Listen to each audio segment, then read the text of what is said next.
Greetings and salutations, ladies and gentlemen, and welcome once again to the Storyteller's Corner. I'm your host, Joshua T. Calkins Truergy, also known in various places online as Byron of Sidious. Matt Taibbi is one of my favorite independent reporters to read from, particularly when he is highlighting somebody who is in the same space as he is, which is ostensibly the realm of journalism. Except I say ostensibly because this Jessica Carl over at Bloomberg, boy howdy, she has stepped in it.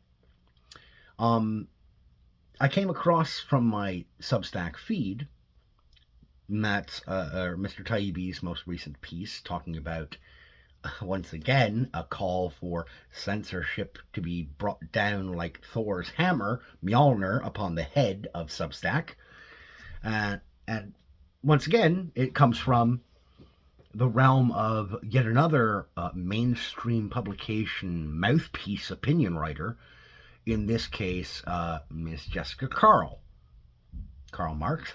Sorry, had to go there. But this is regarding her Bloomberg opinion piece, published March 27th of this year. Her article entitled, "Everyone Has a Substack. What Could Possibly Go Wrong?"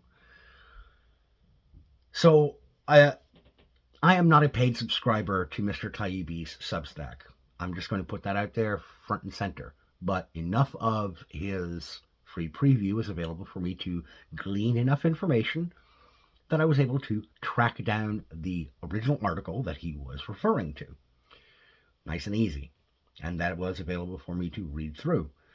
And I took some notes while grumbling and reading this piece of Miss Carl's. And just a few notes. First off, right in the first paragraph, quote, "A place ripe for false narratives to spread." Could you give us some examples, please, Miss Carl? You are actually a columnist writing for Bloomberg, which is purportedly one of the stalwarts of proper journalism, quote unquote. Would you care to give us some actual examples, or are you just going to float that nebulous claim out there? Seems a bit misleading to me, but what do I know? I'm just a fiction wonk. Another bit here. Hold up. Sorry about the breakage there, but family things and what have you. Yeah, that's me. Within the same paragraph, quote, "Without proper guardrails." Okay. I am sick to death of the Hegelian dialectic word game traps employed by people like Miss Carl, like this.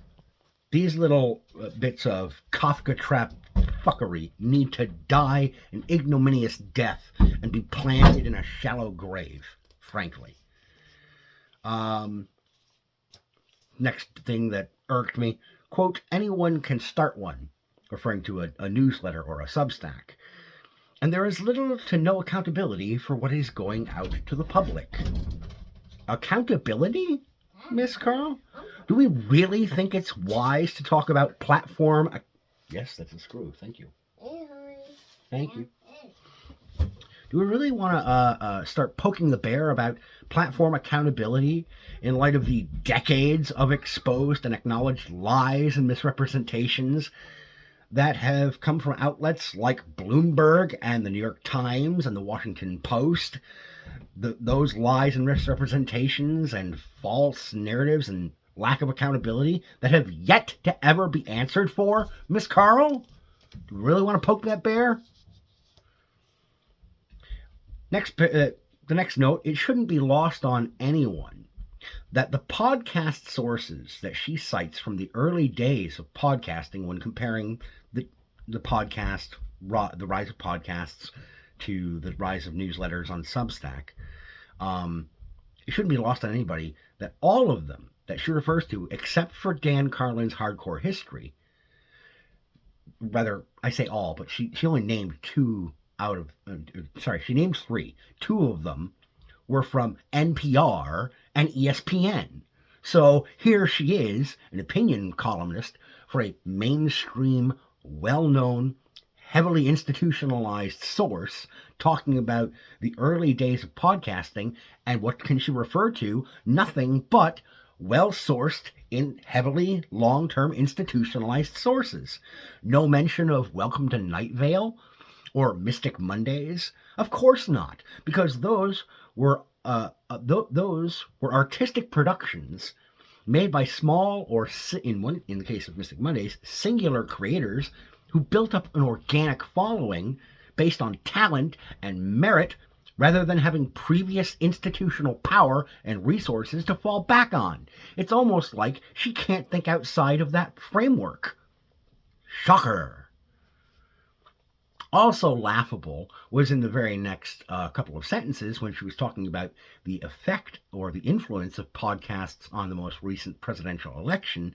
She names Call Her Daddy ahead of the Joe Rogan Experience, even though we all here have enough brain cells to rub together to recognize which one of those broadcasts or programs has A, far more influence with the broader listening public, and B, which one was attended by Kamala Harris versus which one was attended by the winner of the election, Donald Trump, which was Joe Rogan. Why name Call Her Daddy before Joe Rogan, given which one has greater impact and which one was attended by, oh yeah, the one who won the election? Your bias is clear and obvious, Miss Carl. It's almost as if somebody with a capacity for reading comprehension and some basic understanding of human behavioral patterns could recognize exactly what you're doing. Oh yeah, and I'm an idiot, and I can figure this out. You really think it was a wise idea to throw this out there and assume that nobody would be able to read between the lines? I'm no genius, and I was able to figure it out in a matter of less than half an hour. Dumb. She then went into a little bit of a diatribe about the surge of paid subscriptions coming across to Substack, and that to me just kind of came across as petty jealousy on her part, a little more than that. And then she really steps in it, and this was where Matt Taibbi's hackles rose up, and it was like the headline of his drilling down into it. To quote her, "I'm by no means advocating for mass censorship, but..." Nope, sorry, you lose. Right there. Red light. Do not pass go. Do not collect $200. Go pound sand, you cunt.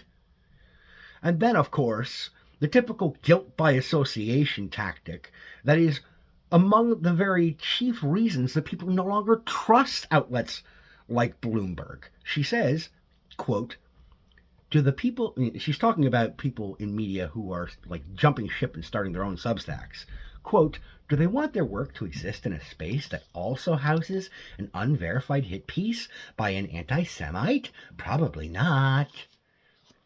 She's referring to the whole SAN nonsense from a couple of years ago, the Substackers Against Nazis. I should know. I was involved and embroiled in that shit with Mariska Kabas and Jonathan Katz and The Atlantic. I was there. Where were you? She glosses over the whole SAN episode in half a goddamn paragraph. And that whole thing almost torpedoed the entirety of Substack. She takes the time to list that there were 247 users who, quote, implored the platform to reconsider its position. What position? Oh yeah, quoting the folks in charge, Chris Best and Hamish McKenzie, "We will defend free expression." I'm on board with that. It's a pretty good position to have.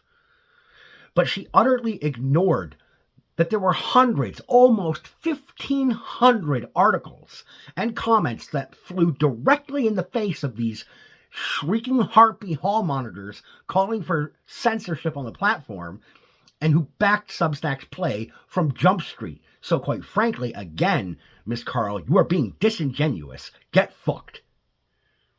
Again, Jessica, this is why people don't trust your bosses and your outlets like they do anymore. Because your framing devices, your word games and trickery, and your dishonest smear merchant tactics don't work anymore. I should know. As I mentioned, I was there in the middle of this horse shit with sand. Where were you? Oh, yeah. Nowhere to be fucking seen. Tired of this kind of horse shit. Get off your soapbox. Cheers.